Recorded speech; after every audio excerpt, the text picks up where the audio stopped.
the goodbye. My 3 little ones were all waving, 2 of them even jumping and shouting as I approached the gangplank. I acted surprised when I saw Jake and our children, putting my hands to my face and letting out a playful gasp. "What are you guys doing here?"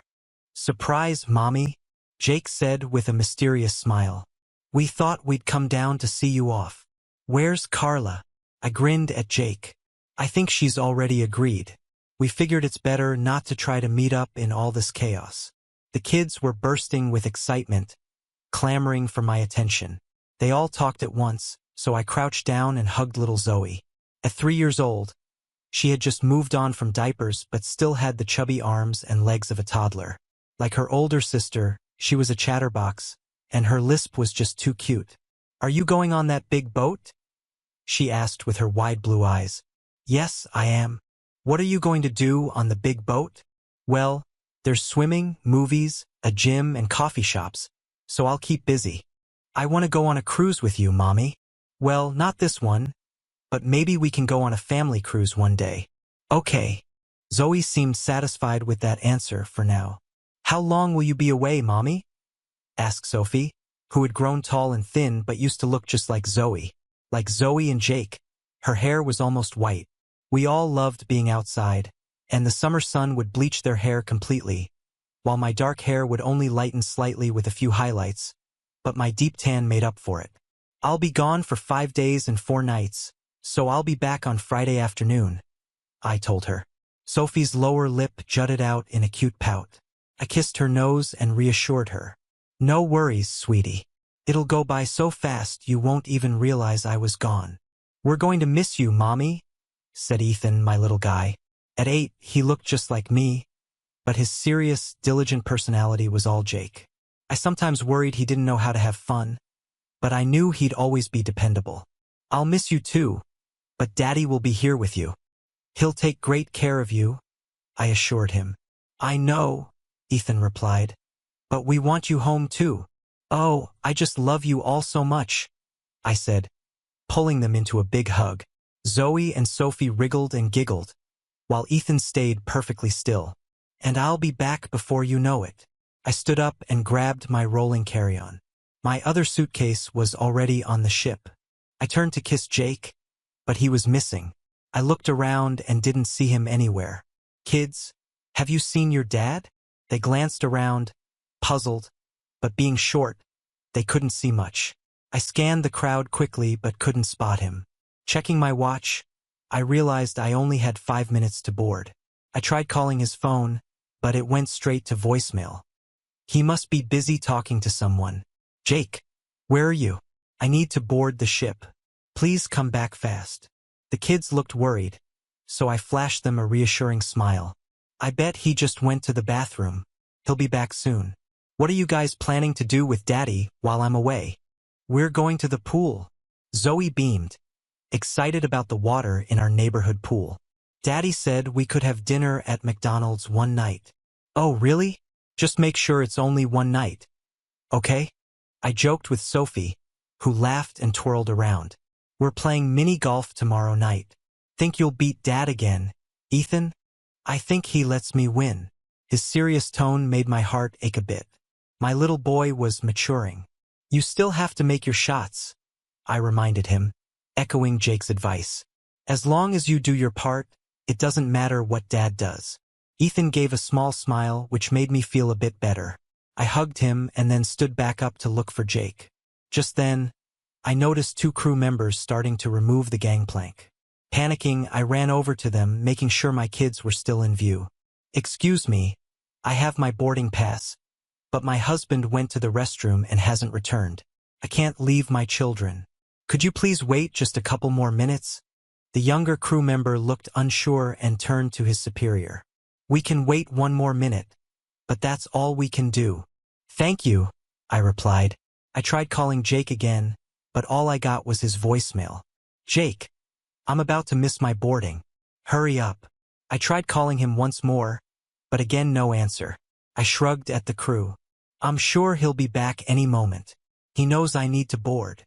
"I'm sorry, ma'am. We have to depart now." Frustrated, I quickly texted "missed the boat" as I walked back to my kids. I called Jake once more. Great, Jake. I missed the ship. I can't believe you'd leave me stuck here. You better have a good reason. I sadly watched as the ship pulled away. There goes my vacation. My phone vibrated with a text. Oh no. What happened? I quickly replied, later. Right now, my kids need me. I rounded them up and took them to sit on a shaded bench to wait for Jake. Are you getting on the ship, Mommy? Zoe asked, her eyes wide with concern. Not today, sweetheart. Why not? Your daddy went off somewhere, and I didn't want to leave you guys alone. I wasn't in the mood to cover for Jake right then. Lately, he'd been acting kind of rude. He'd been working late several nights, and even though he tried to pay attention to the kids, he seemed distant when we were alone. He hardly spoke to me.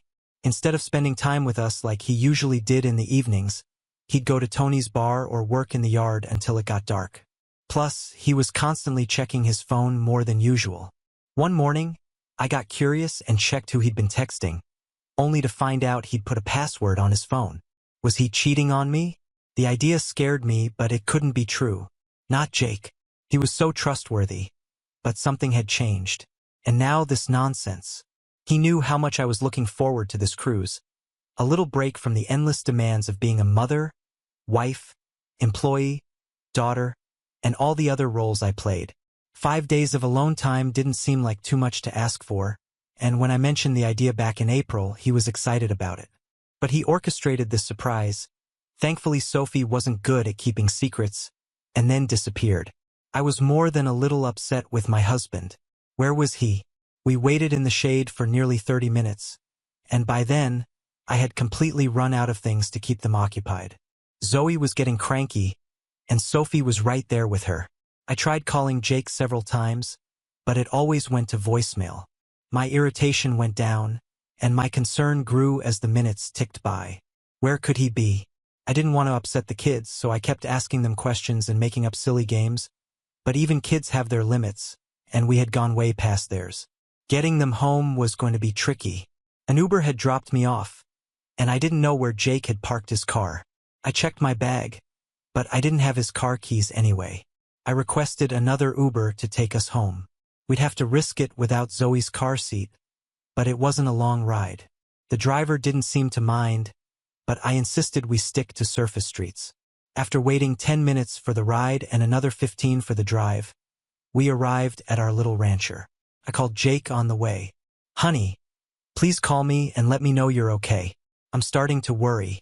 I'm taking the kids home, so head there as soon as you can. Jake's car wasn't in sight, but he might have parked it in the garage if he was home. He wasn't. The kids were grumpy but calmer when I got them inside, and I put Zoe down for a nap.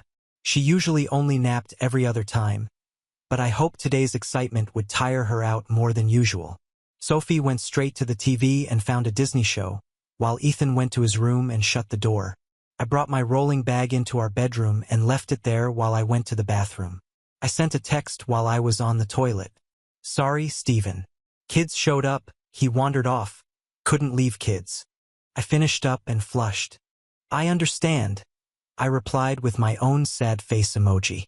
Then, I went to the kitchen to grab a snack and some iced tea. I didn't notice them at first, but when I sat at the table to ponder where my husband might have gone, my heart sank. Jake had placed his phone in its distinctive silver case right in the middle of the table.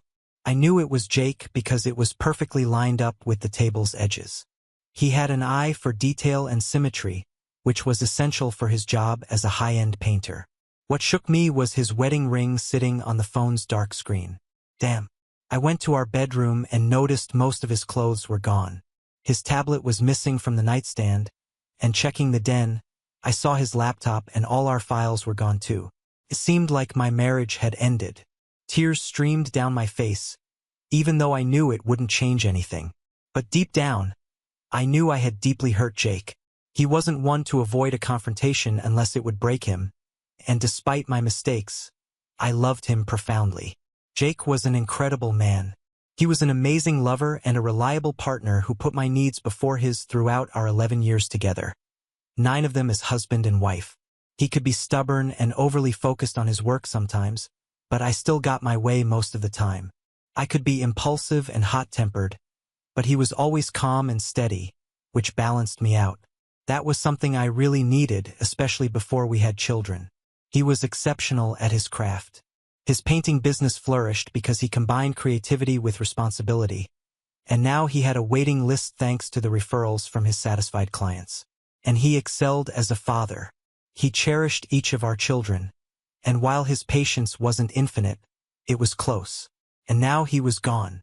So why did I try to escape on a cruise with Chad Mayberry?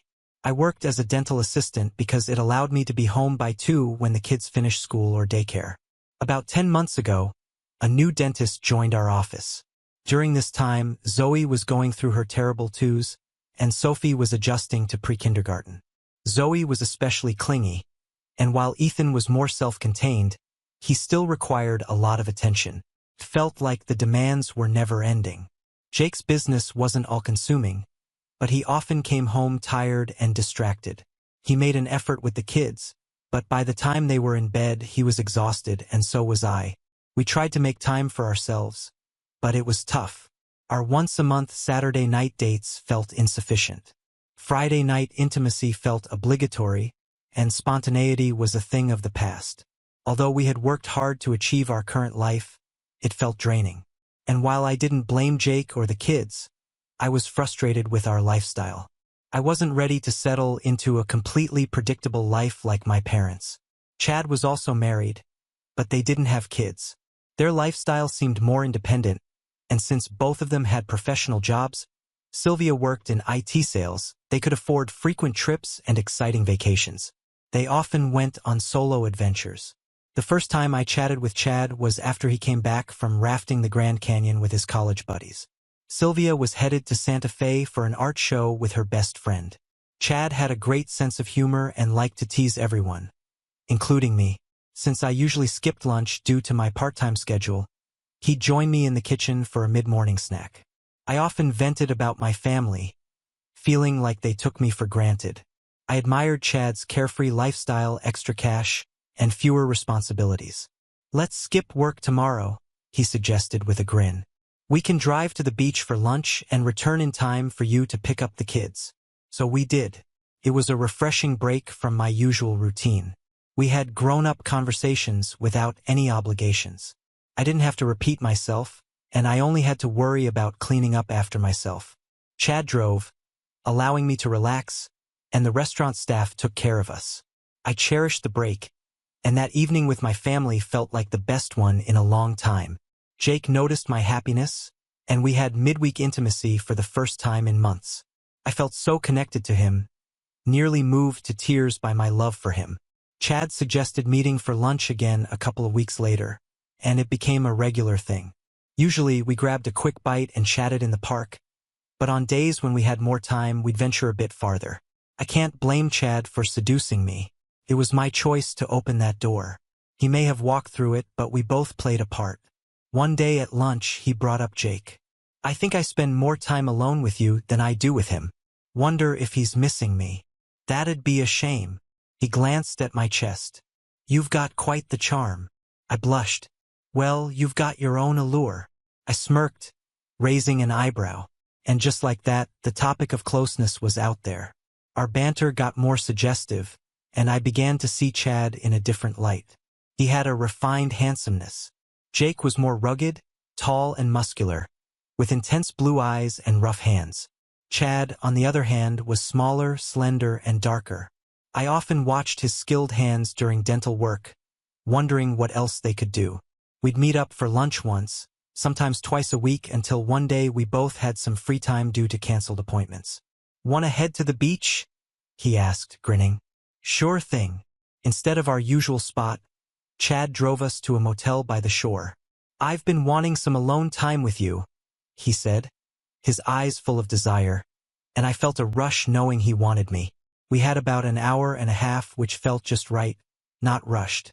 Surprisingly, I didn't feel guilty. Time with Chad was like a break from reality for me. It didn't affect my marriage. It just eased some stress. I loved Jake deeply. He was my partner for life. Chad was more like a gym session or a relaxing massage. We never scheduled our meetings, just let things happen naturally. For a couple of months, We'd see each other every few weeks, but then life got busy, and 6 weeks went by without any chances to meet up. That's when we started talking about taking a short cruise together. It seemed like a nice getaway for both of us. After putting the kids to bed, I brought up the cruise idea with Jake. Honey, Carla from work won a Caribbean cruise for 2. She just split up with her boyfriend and invited me to join her. What do you think? When's it happening? In about 6 weeks, early June. And how long is it for? Chad and I hadn't discussed the details yet, so I guessed. I think it's a 5-day trip. I can double-check. That sounds like a great idea. You've been working really hard lately. I don't say it enough, but thank you for everything you do for our family. He hugged me tightly. In that moment, I felt incredibly lucky. I loved him deeply, so I led him to our bedroom, and we made passionate love. When I was with Jake, I never thought about Chad. Jake was my reality. Chad was just a temporary distraction. Chad and I settled on June to give ourselves time to discuss it with our spouses. I chose Carla because Jake hadn't met her, while Chad said his friend Jeremy had won the cruise. Neither Jake nor Sylvia objected, but it seemed the 6-week wait was too long. I'm not sure how Jake found out, but his behavior changed shortly after, which made me wonder if he had orchestrated Sophie's almost revelation about the surprise cruise plan, forcing Chad and me to board separately. Now I found myself staring at Jake's phone and his wedding ring, feeling completely lost about what to do next. It seemed like I was heading towards single motherhood, leaving little time for anything other than taking care of the kids. If I thought life was tough before, it was likely to become even harder without a partner by my side. Damn. I took a deep breath and began making calls. I started with his brother Paul. Hey Paul, have you seen Jake today? Nope. Did he hesitate? Seem more reserved? Did he know something? Was he lying to me? I despised this uncertainty. All right, thanks. If he does reach out, please ask him to give me a call. I had similar conversations with his parents, although they wondered why I wasn't on the cruise, and then with his sister Beth and his cousin, along with 2 of his closest friends. While I sensed they might know something, their responses didn't deviate too much from our usual interactions, so I chalked it up to my own nerves. When the kids came looking for me, I switched gears into mom mode until dinner time. During another round of macaroni and cheese with baby carrots. Apparently my kids had a thing for orange foods. Sophie piped up. Where's Daddy? He said he'd be home this week. Well, plans change, sweetie. I'm here now. But where's Daddy? He always comes home for dinner. Ethan, do you know where Daddy is? Ethan looked at me seriously and slowly shook his head no. I believed him. Jake wouldn't want to worry the kids with something like that. I smiled and diverted their attention with questions about their summer camps. But inside, I was starting to panic. I pushed down my anxiety, cleaned up the kitchen, then got the girls into the bath. It was past 8 when Sophie and Zoe were tucked in, and I left Ethan reading in his room for another half hour until I returned to turn off his light. As I stared at Jake's phone, I knew I couldn't reach him that way, so I composed an email on my computer and sent it to both his personal and work accounts. My dearest Jake, I've hurt you deeply, and I'm truly sorry.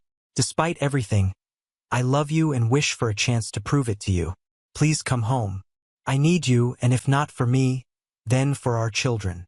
They were upset you missed dinner tonight, and they'll only get more scared and worried the longer you're away. Please come back to your family.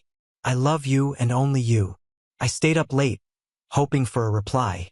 Chad texted, but I brushed it off. Around 10, I forced myself to bed, knowing I needed to be alert for my kids in the morning. I prayed for some word from Jake, but nothing came. Instead, I received a heated phone call from my sister-in-law. What the heck is going on with you? She yelled when I picked up. What? What are you talking about?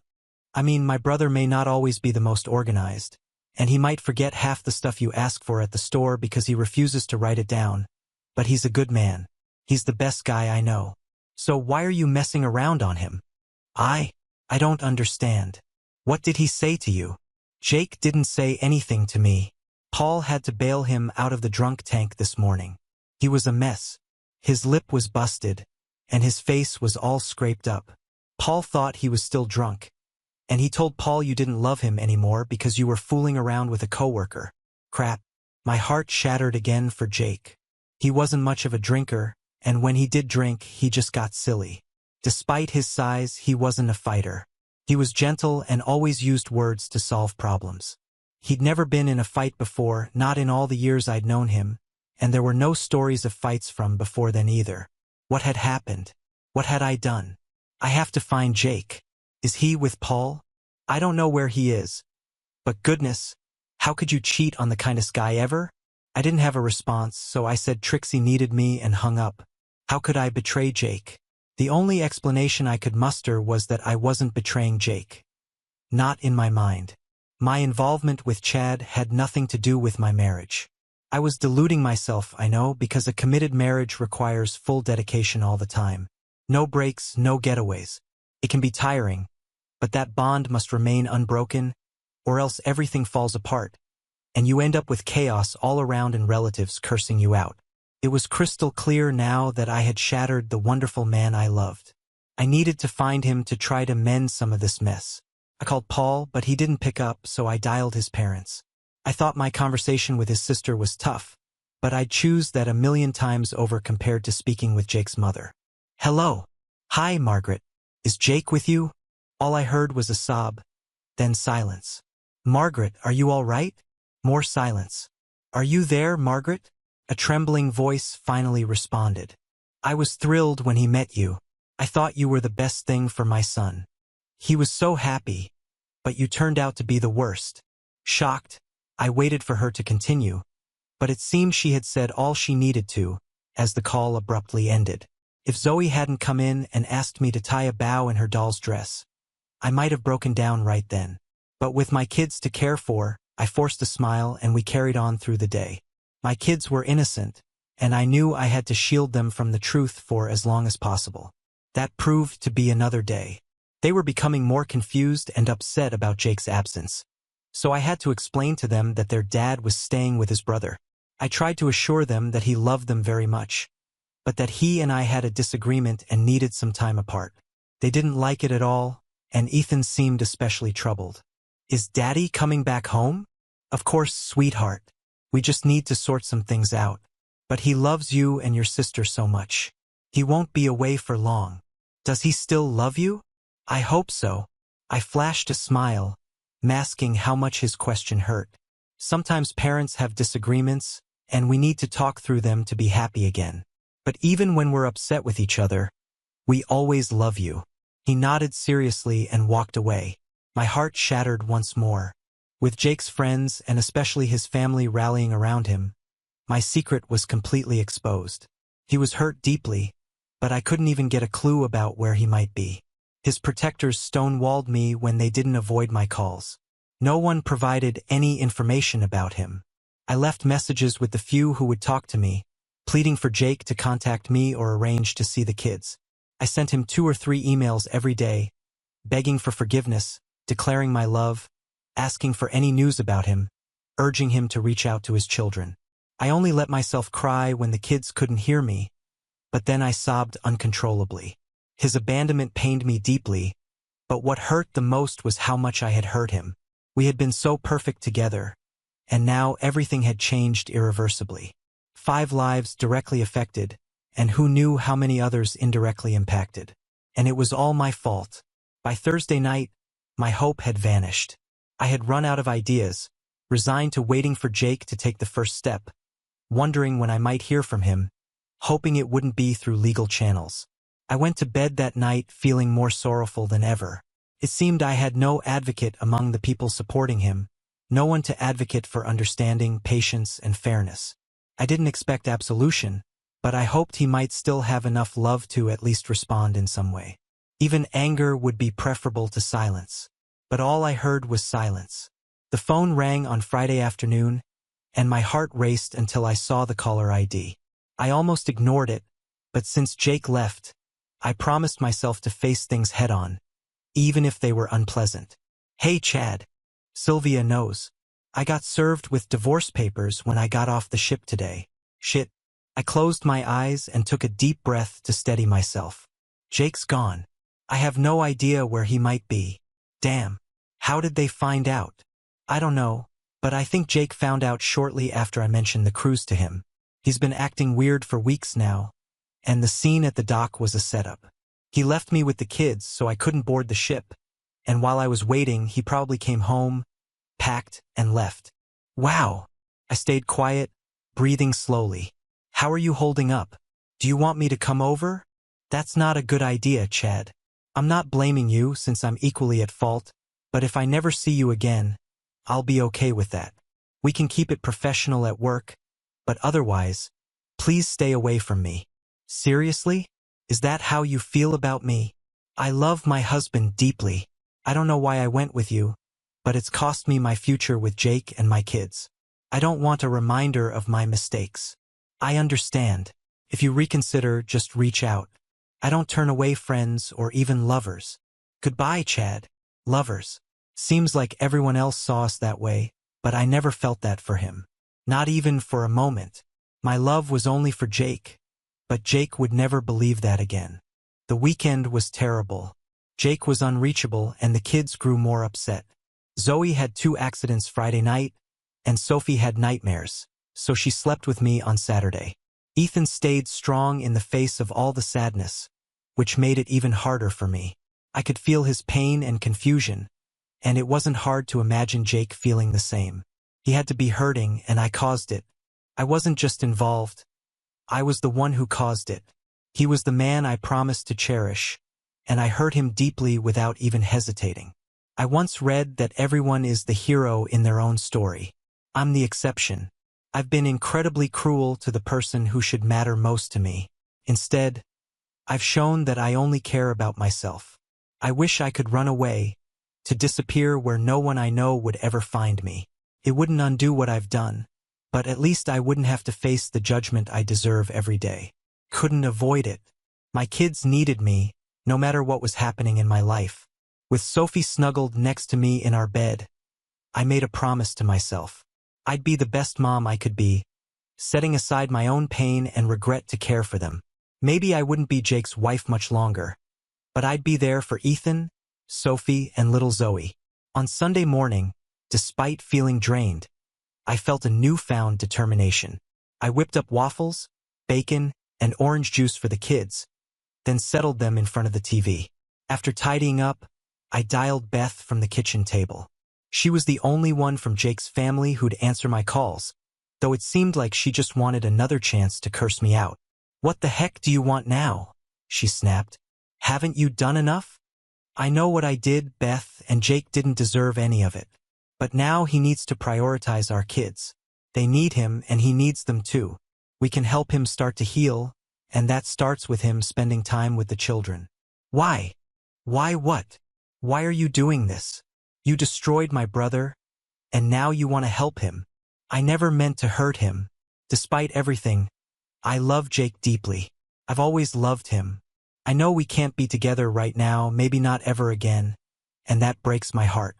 But I know how we can heal, and I'll do my best to help with that, even if he never speaks to me again." I was surprised Beth had nothing to say, so I continued. "I want him to see the kids every day. Can be at your folks' house or here. Here would be best. I can leave while he's here. Actually, maybe we can share this house 1 week on, 1 week off. That way the kids stay in their familiar surroundings. The kids will help ground him, and their love will help him recover." "He's going to divorce you." That was like a stab to my chest. I faltered, but I accepted it. I deserved it. I thought so, and I will grieve about that for a very long time. But that doesn't change what we need to do to help him. Please, Beth, help me help him. Fine. I'll encourage him to see the kids. I'll talk to Paul and our folks about your idea of sharing your house. It makes sense to me, but only if you aren't there when he is. I'll do anything short of giving up my kids. I don't want to hurt him any more than I already have. She hung up without another word, which I took as progress, given how likely that word would have been an F-bomb. The next day at work felt strange. I switched tasks with Carla so I wouldn't have to be near Chad. We were both on edge around each other, but to everyone else it seemed like business as usual. Carla asked me about the cruise, chuckling over Jake's mix-up about her accompanying me. He had contacted her for some gifts while I was away and mistakenly thought she was going on the trip with me. I forced a smile, hiding my inner turmoil, and explained that I ended up not going due to the kids. She praised Jake for being such a thoughtful husband, which only made me break down in tears when I was alone in the bathroom. I picked up the kids on my way home and got them settled. I knew I was relying too much on TV to keep the girls occupied, but I'd address that once things calmed down. Right now, I couldn't muster the energy for our usual games and activities. Our meals weren't elaborate, but I had been trying to introduce healthier options, like adding pureed spinach to spaghetti sauce. Tonight, though, it was just frozen pizzas and apple slices. When Beth called, I took a deep breath before answering the phone. Steve mentioned he wants to see the kids. He thought it was a good idea for you two to split time in the house. I made it seem like my idea in case he ever talks to you again. It wouldn't have gone over well if he knew it was your suggestion. Thanks, Beth. I don't care about taking credit. Our priority is getting Jake, Ethan, Sophie, and Zoe together so they can heal as much as possible. When does he want to start? Tomorrow. Knowing he'll be the single parent for the kids for a week seemed to calm him down. He didn't have any alcohol today. He's still really sad, but focusing on the kids is helping him. I appreciate your help with this, Beth. Don't mention it. I mean it. Me too. If you ever bring it up to Jake, he'll be upset with me. I let out a bitter laugh. It was that or burst into tears again. This was a colossal mistake, wasn't it? I couldn't have ruined my family more if I tried. Beth was silent, but I could sense the tension in her voice. Finally, she spoke. Why? Why did this happen? I'm not sure. Felt like a break from reality. Chad was friendly and all, but I didn't have any real feelings for him. He wasn't particularly attractive to me. He just enjoyed being with me for who I am, not as a wife or a mom. It was like he appreciated my company. The physical part happened unexpectedly, but it wasn't passionate. It was just something we did for fun. I risked my marriage for what was essentially just hanging out at the gym and going on a damn cruise. I have no idea what I was thinking. I mentally separated Chad from the rest of my life. Now, looking back, I'm repulsed by it. It's like it didn't happen to me, but it also feels like a surreal dream. And now I have to live with knowing I hurt the man I truly love for something that meant nothing to me. That's messed up. I know. There was silence again. He's been talking to a lawyer. You'll be served with divorce papers sometime this week. At work. Yeah. All right. I kind of saw that coming. This whole situation is messed up. I couldn't agree more. I mustered up my courage and informed everyone at work about Jake and me splitting up. I admitted that the problems were mostly my fault. Everyone seemed shocked except Chad, who pretended to be surprised. I wanted to be the one to break the news before rumors spread. Although I knew people would piece it together once they heard about Chad's own marital issues, it was awkward at first. But two of the dentists offered support, promising to adjust my work hours as needed. Their kindness encouraged others to show some support too. The divorce papers arrived on Thursday afternoon, and I took them to my parents' house, where I was staying while Jake had the kids. Jake's demands in the petition were harsh, way harsh. He wanted the lion's share of our assets, the house, primary custody of all 3 kids, child support from me, no alimony from him, and for me to go back to my maiden name.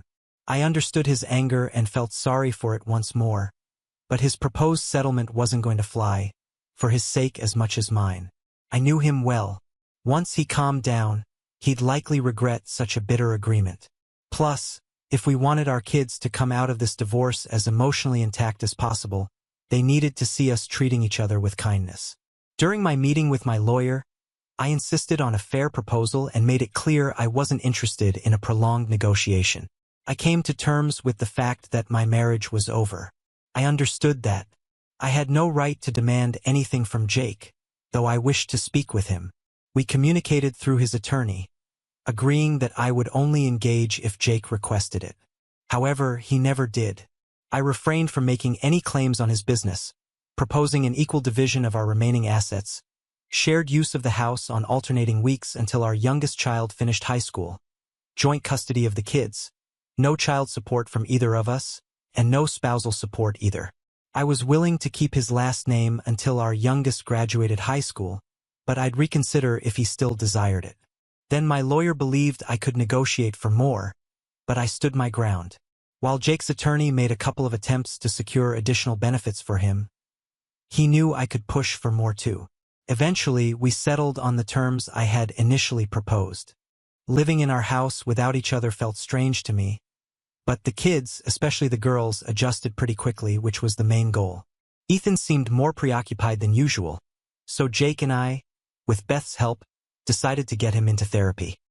He responded positively, and though he'd never be the life of the party, he did lighten up from being serious all the time, back to his usual self before the divorce. Beth managed the weekly transition smoothly, arriving half an hour early before we switched, so one of us could be gone when the other arrived.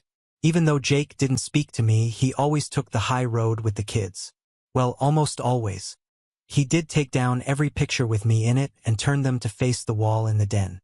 I put them back up during my week, then took them down before returning to my parents' house. He never said anything negative about me to the children, and he made sure his family didn't either. I respected his boundaries. I owed him much more, but that's all he allowed me to do for him.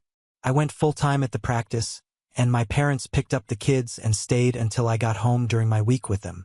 It wasn't a complete life, but I had my children, my parents, and my job, all of which I enjoyed. I refused to date, and I had no clue if Jake was dating or not.